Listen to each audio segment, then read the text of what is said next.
जनपद हरदोई के लगभग 90 गांव में इस समय चकबंदी की प्रक्रिया चल रही है, जिसमें से मात्र एक गांव ऐसा है जो टेनी ग्राम पंचायत, जहां पर 14 गांव हैं और 14 गांव के मध्य से आदरणीय अध्यक्ष जी शारदा सहायक पोषक नहर निकली हुई है।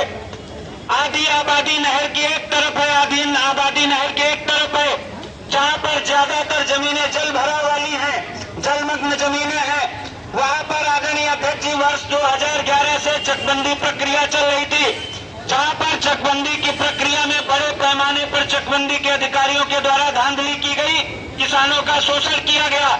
11 वर्ष तक वहां के किसान शांतिपूर्ण ढंग से चकबंदी का सम्मान करते रहे और उनकी मंशा थी कि हमारे गांव में चकबंदी की प्रक्रिया लागू हो जाए। लेकिन वर्ष 2024 में आदरणीय अध्यक्ष जी जब धारा 23 का प्रकाशन हुआ, किसानों को असल में पता चला कि हमारी भूमि कहां से उठ करके कहां जा रही है और हमारी जमीन की कैसे कैसे मालियत के साथ में छेड़छाड़ की जा रही है। धारा 23 के प्रकाशन के बाद जब किसानों ने विरोध शुरू करना शुरू किया, तो यहाँ के प्रशासन के द्वारा जो चकबंदी नियमावली में एक प्रक्रिया होती है मंतव्य की, कि मंतव्य के जरिए जाना जाए किसान क्या चाहते हैं। मंतव्य की प्रक्रिया जब कराई गई तो 769 कुल वहां पर मंतव्य के फॉर्म भरे गए। 769 मंतव्य के फॉर्म में 508 किसानों ने चकबंदी का विरोध करके चकबंदी निरस्त करने के लिए मंतव्य भरे और 251 किसानों ने चकबंदी कराने के लिए मंतव्य भरे। वह भी प्रक्रिया पूरी तरह से विफल रही। 8 नवंबर को इसी विषय पर आदरणीय अध्यक्ष जी चकबंदी आयुक्त महोदय का घेराव करके प्रदर्शन किया गया लखनऊ में। जांच के बाद 9 नवंबर को टेनी गांव के लेखपाल को निलंबित कर दिया गया और 9 नवंबर को ही वहां के चकबंदी अधिकारी, सहायक चकबंदी अधिकारी और चकबंदी कर्ता के विरुद्ध जनपद के सबसे बड़े अधिकारी कलेक्टर साहब ने दोषी होने की रिपोर्ट आयुक्त महोदय को भेज दी।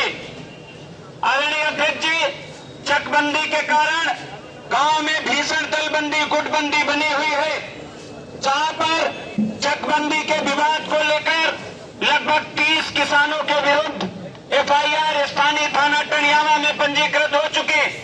साथ ही साथ गांव में चकबंदी के द्वारा जो जनित तनाव है, उसको देखते हुए थाना टनियावा की पुलिस के द्वारा 200 से अधिक किसानों के विरुद्ध 107-16 की कार्रवाई कर दी गई।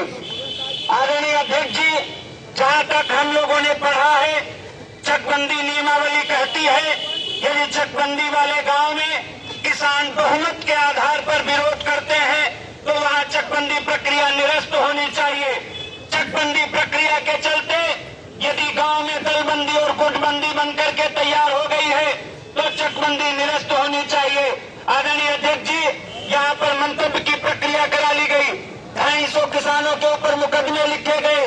300 से ज्यादा मुकदमे हिस्से के और नाम के संशोधन के लंबित हैं। 4 अधिकारियों के विरुद्ध डीएम साहब ने आयुक्त महोदय को रिपोर्ट भेज दी। पूरी तरह से टेनी गांव की चकबंदी प्रक्रिया विफल हो गई।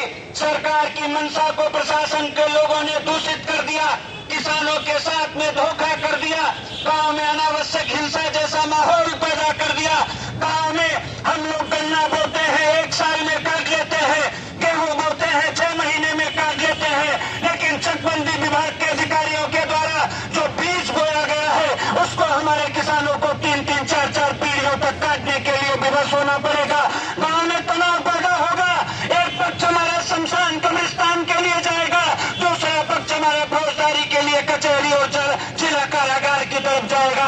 आदरणीय अध्यक्ष जी, मैं यहाँ के प्रशासन से भी अनुरोध करना चाहता हूँ। यहाँ के पत्रकार बंधुओं ने एक बार नहीं 1000 बार खबरें प्रकाशित की है। सरकार की मंशा भी यही कहती है, चकबंदी की नियमावली भी यही कहती है। यदि पूर्व की चकबंदी से किसान संतुष्ट है तो नई चकबंदी प्रक्रिया को नहीं लागू होना चाहिए। और चकबंदी नियमावली में यह भी लिखा गया है, अगर 99% तक चकबंदी की रास्ता तय की जा चुकी है और उसके बाद में किसान अपने आप को शोषित या खड़ा हुआ महसूस कर रहे हैं तो वहां पर चकबंदी की समस्या को निरस्त हो जाना चाहिए। आदरणीय अध्यक्ष जी से केवल एक अनुरोध करना चाहते हैं, आप ये किसान बड़ी उम्मीद के साथ में आए हैं और यह संगठन हमेशा भारतीय किसान यूनियन राजनीतिक किसानों की उम्मीद और भरोसे पर खरा उतरा है। आदरणीय अध्यक्ष जी से केवल इतना अनुरोध करना चाहेंगे कि यह किसान की अगर जायज मांग है तो इनकी समस्या का समाधान होना ही हम सबके लिए आशीर्वाद और कामयाबी का रास्ता तय करेगा। इन्हीं शब्दों के साथ मैं अपनी वाणी को विराम देना चाहता हूं। चूंकि तमाम हमारे मुख्य अतिथिगण आए हैं और जो प्रशासन के लोग हैं जो सिर्फ अखबारों में और टीवियों पर बयानबाजी करके अपने आप को सही दर्शाना चाहते हैं, जाते जाते उनसे भी एक विनती करके जा रहा हूं कि शिकायत ये भले करते नहीं इन हुक्मरानों से, शिकायत ये भले करते नहीं इन हुक्मरानों से, मगर भरता नहीं है पेट रोटी के बयानों से, मगर भरता नहीं है पेट रोटी के बयानों से। कभी फुर्सत मिले तो देखना जाकर किसानों का हाल कैसा है गांव में, कभी फुर्सत मिले तो देखना जाकर गांव में किसानों का हाल कैसा है। इन्हीं शब्दों के साथ जय हिंद, जय भारत, जय जवान, जय किसान, एक बार जोरदार नारा लगाइए हमारे साथ। जय जवान, जय किसान, जय जवान, जय किसान, भारतीय किसान यूनियन राजनीतिक जिंदाबाद, जिंदाबाद जिंदाबाद, राष्ट्रीय प्रवक्ता धर्मेंद्र मलिक जिंदाबाद, जिंदाबाद जिंदाबाद, राष्ट्रीय प्रवक्ता धर्मेंद्र मलिक जिंदाबाद, जिंदाबाद प्रदेश अध्यक्ष हरनाम सिंह वर्मा जिंदाबाद, जिंदाबाद, जिंदाबाद, प्रदेश अध्यक्ष हरनाम सिंह वर्मा जिंदाबाद, जिंदाबाद जिंदाबाद, प्रदेश अध्यक्ष दिगंबर सिंह जिंदाबाद, जिंदाबाद जिंदाबाद, बाबा टिकैत अमर रहे, अमर रहे, अमर रहे। जय जवान, जय किसान। जय जवान।